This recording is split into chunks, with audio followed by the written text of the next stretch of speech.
just wanted to drop a note on like what it feels like to be triggered too, because in this experience at a cafe where I was listening to this language that's very triggering for me,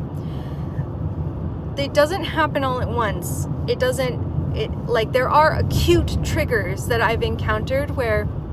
I would smell something or have something happen and acutely enter a fight or flight freeze response, and I'd feel panicked and my heart would start racing.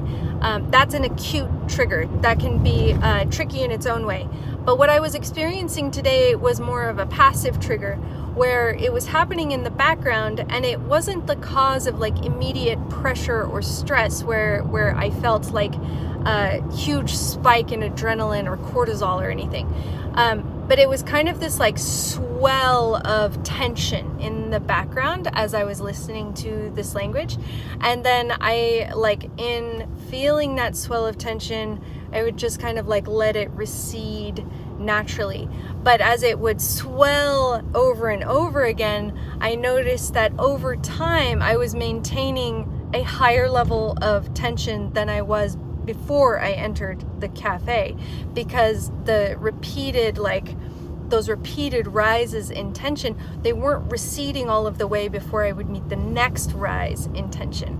And this is something that I think happens to a lot of us just in normal life, from things that other people around a person might not realize are triggering to them. But we as individuals then start carrying around like a high level of tension and irritation and anxiety into the rest of our day, because we don't recognize that we are being triggered repeatedly, or that we were triggered in some kind of sustained way in like one of our daily contexts. And when we are recovering from